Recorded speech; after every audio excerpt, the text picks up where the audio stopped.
శ్రీ సాయి సచ్చరిత్రము. సాయిబాబా మహిమల జీవిత చరిత్ర.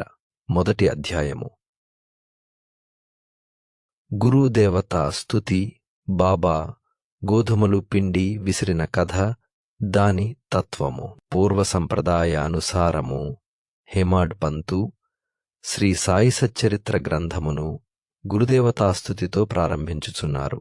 ప్రప్రథమమున విఘ్నేశ్వరుని స్మరించుచు ఆటంకములను తొలగించి ఈ గ్రంథము జయప్రదముగా సాగునట్లు వేడుకొనుచు శ్రీసాయినాథుడే సాక్షాత్తు శ్రీగణేశుడని చెప్పుచున్నారు. పిమ్మట శ్రీ సరస్వతీదేవిని స్మరించి ఆమె తన నీ గ్రంథరచనకు పురికొల్పినందులకు నమస్కరించుచు శ్రీసాయియే సరస్వతీ స్వరూపులై తమ కథను తామే గానము చేయుచున్నారని చెప్పుచున్నారు. తదుపరి సృష్టిస్థితిలయ కారకులగు బ్రహ్మ విష్ణుమహేశ్వరులను ప్రార్థించి శ్రీసాయియే త్రిమూర్త్యాత్మక స్వరూపులనియు వారు మనలను సంసారమను నదిని దాటించగలరనియూ చెప్పుచున్నారు. తరువాత తమ గృహదేవతయగు నారాయణ ఆదినాథునకు నమస్కరించి వారు కొంకణ దేశములో వెలసిరనియూ ఆ భూమి పరశురాముడవు సముద్రము నుండి సంపాదించినదనియు చెప్పుచు వారి వంశ మూల పురుషుని స్తోత్రము చేసిరి. అటుపిమ్మట వారి గోత్రుష్యగు భరద్వాజమునిని స్మరించెను.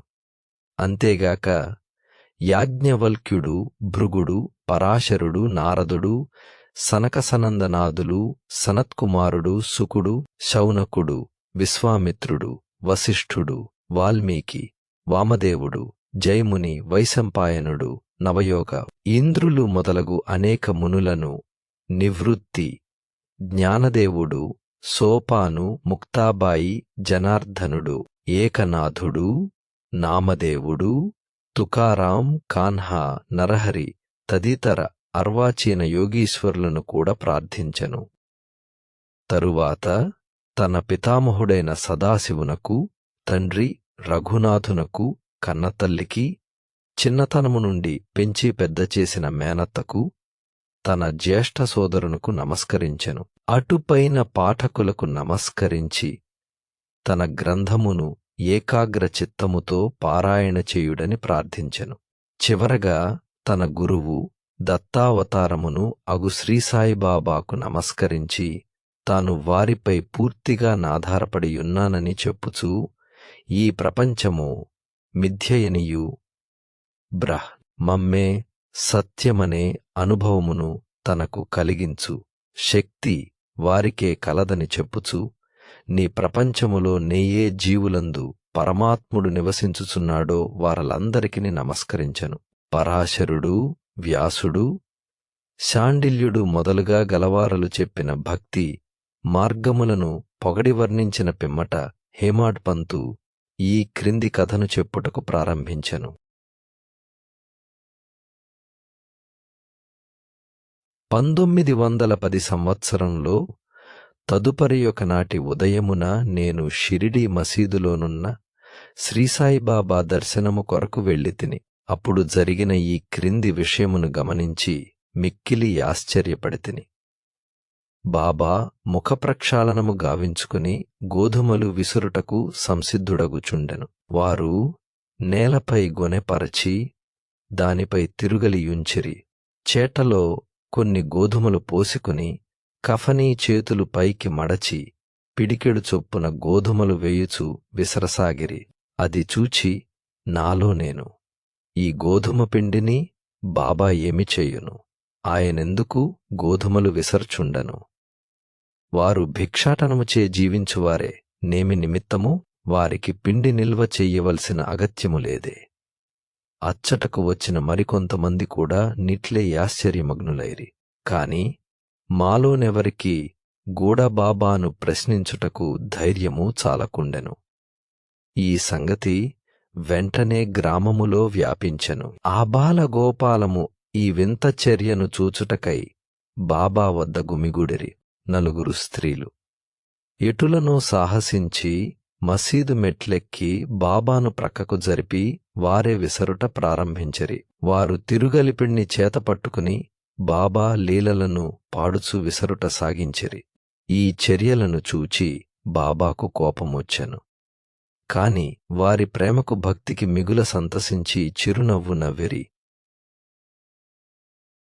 విసరునప్పుడు స్త్రీలు తమలో తామిట్లనుకునిరి, బాబాకు ఇల్లు పిల్లలు లేరు, ఆస్తిపాస్తులు లేవు, వారిపై ఆధారపడిన వారు, ఆయన పోషించవలసిన వారెవరునూ లేరు.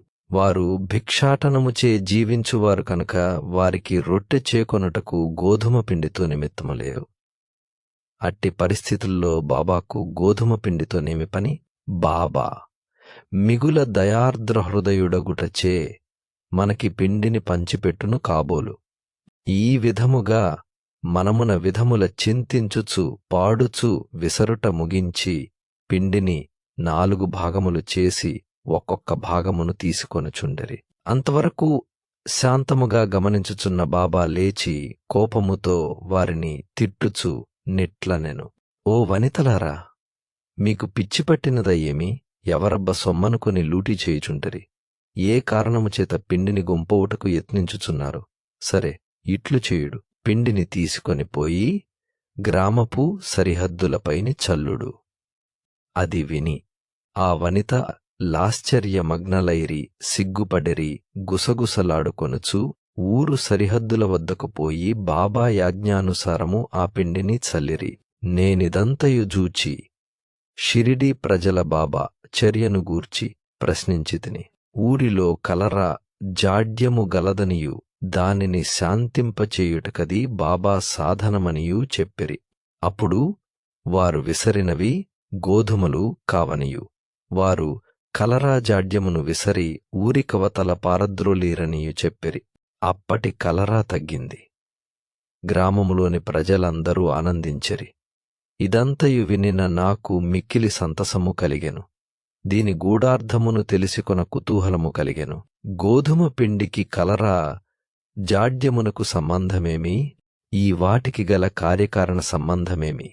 ఒకటి ఇంకొక దానినెట్లు శాంతింపచేసెను?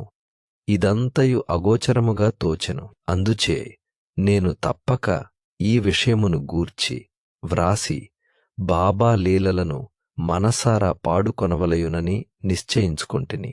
ఈ లీలలను జూచి ఇట్లు భావించుకొని హృదయానందపూరితుడనైతిని. ఈ ప్రకారముగా బాబా సచ్చరిత్రను వ్రాయుటకు ప్రేరేపింపబడితిని. అట్లే బాబా కృపాకటాక్షములచే ఆశీర్వాదములచే గ్రంథము నిర్విఘ్నముగను జయప్రదముగను పూర్తి అయినది. తిరగలి విసురుట, దాని వేదాంత తత్వము. తిరుగలి విసరుటను గూర్చి షిరిడీ ప్రజలనుకొను రీతియే కాక దానిలో వేదాంత భావము కూడా కలదు. సాయిబాబా షిరిడీ యందు సుమారు 60 ఏండ్లు నివసించెను. ఈ కాలమంతయు వారు తిరుగలి విసరుచునేయుండురి. నిత్యము వారు విసరునది గోధుమలు కావు, భక్తుల పాపములు, మనోవిచారములు మొదలగునవి. తిరుగలి యొక్క క్రిందిరాయి, కర్మమీదిరాయి భక్తి, చేతిలో పట్టుకునిన పిడి జ్ఞానము. జ్ఞానోదయమునకు గాని ఆత్మసాక్షాత్కారమునకు గాని మొట్టమొదట పాపములను కోరికలను తుడిచి వెయ్యవలయును. అటుపిమ్మట త్రిగుణరాహిత్యము పొందవలెను. అహంకారమును చంపుకొనవలయును. ఇది వినగనే కబీరు కథ జ్ఞప్తికి వచ్చును. ఒకనాడు స్త్రీ యొక్కతి తిరుగలిలో ధాన్యమును వేసి విసరుచుండెను. దానిని చూచి కబీరు ఏడ్వసాగెను. నిపతి నిరంజనుడను యొక్క సాధుపుంగవుడది చూచి కారణమడుగగా కబీరు ఇట్లు జవాబిచ్చెను, నేను కూడా ఆ ధాన్యము వలె ప్రపంచమును తిరుగలిలో విసరబడును కదా. దానికి నిపతి నిరంజనుడిట్లు బదులు చెప్పును, భయము లేదు. తిరుగలిపిడిని గట్టిగా పట్టుకునుము, అనగా జ్ఞానమును విడువకుము.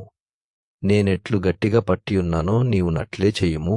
మనస్సును కేంద్రీకరించుము, దూరముగా పోనీయకుము. అంతరాత్మను జూచుటకు దృష్టిని అంతర్ముఖముగా నిమ్ము, నీవు తప్పక రక్షింపబడెదవు.